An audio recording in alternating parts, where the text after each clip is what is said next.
Selamat malam.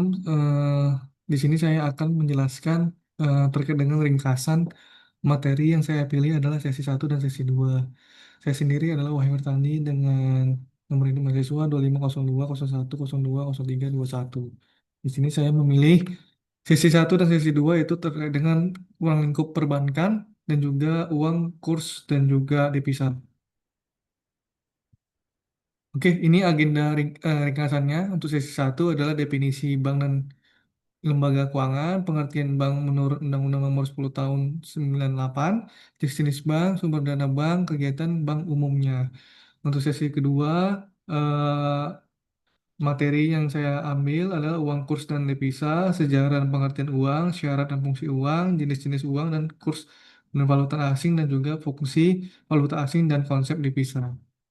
Nah, ini adalah definisi bank versus lembaga keuangan. Bank sendiri adalah lembaga yang kegiatannya usahanya menghimpun dana dari masyarakat, menyalurkan kembali dananya tersebut kepada masyarakat, serta menyediakan berbagai jasa perbankan. Untuk lembaga keuangan ini sendiri, setiap perusahaan di bidang keuangan yang kegiatannya menghimpun dana masyarakat, menyalurkan dana masyarakat, dan juga melakukan keduanya sekaligus.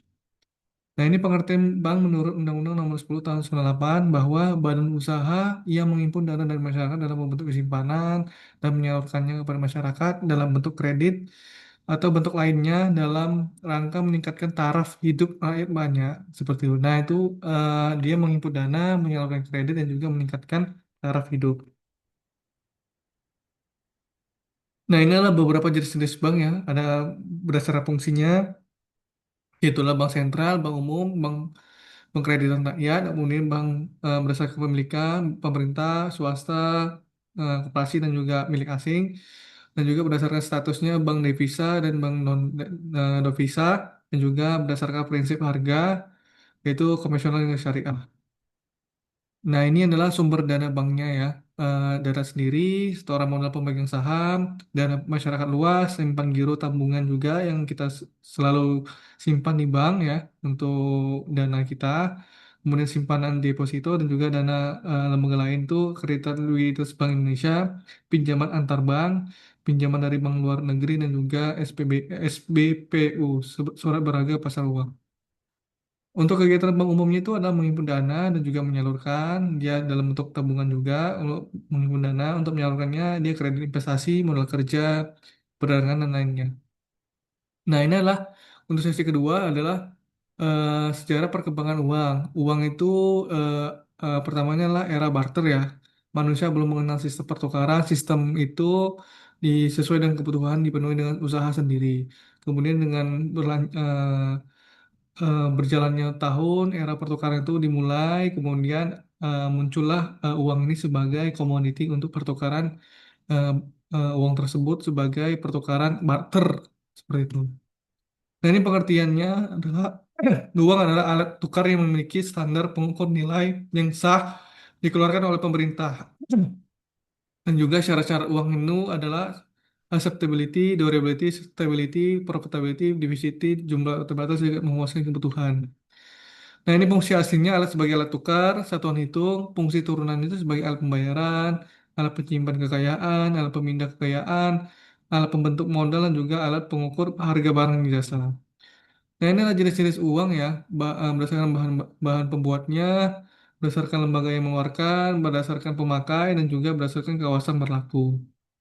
Nah, untuk kurs dan valuta asingnya adalah kurs ini sendiri ada nilai tukar, nilai mata uang suatu negara yang dinyatakan dalam nilai mata uang negara lain.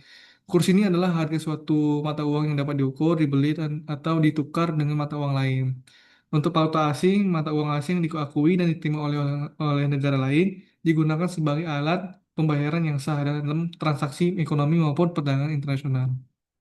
Nah, ini adalah mata uang teraktif di pasar valuta asing ya di dunia adalah USD, dolar Amerika, Euro, kemudian Japanese Yen, kemudian British Pound Sterling, Swiss Franc, Australian Dollar, Kanada Dollar, dan juga Deutsche Mark dari Jerman.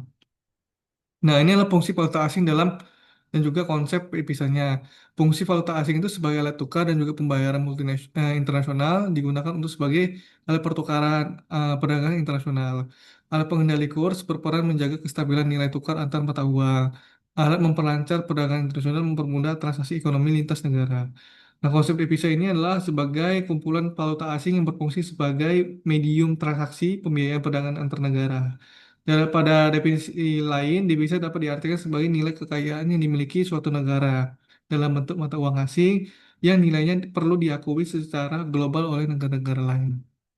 Nah, poin utamanya adalah bank adalah lembaga penghimpun dan juga penyalur dana masyarakat yang diatur Undang-Undang Nomor 10 Tahun 1998 dengan berbagai jenis berdasarkan fungsinya, kepemilikannya, status, dan juga prinsip harganya. Sumber dana dan kegiatan bank umum mencakup fungsi funding, menghimpun dan juga lending menyalurkan kepada masyarakat. Uang berkembang dari sistem barter menjadi alat tukar sah yang memenuhi syarat acceptability, durability, sustainability, dan juga portability. Kemudian untuk kurs dan valuta asing berperan sebagai alat tukar, pengendali nilai, dan juga pelancar perdagangan internasional devisa menjadi cadangan kekayaan suatu negara dalam mata uang asing. Itulah beberapa poin utama yang dapat bisa saya sampaikan terkait dengan sesi pertama dan juga sesi kedua dalam mata kuliah manajemen perbankan.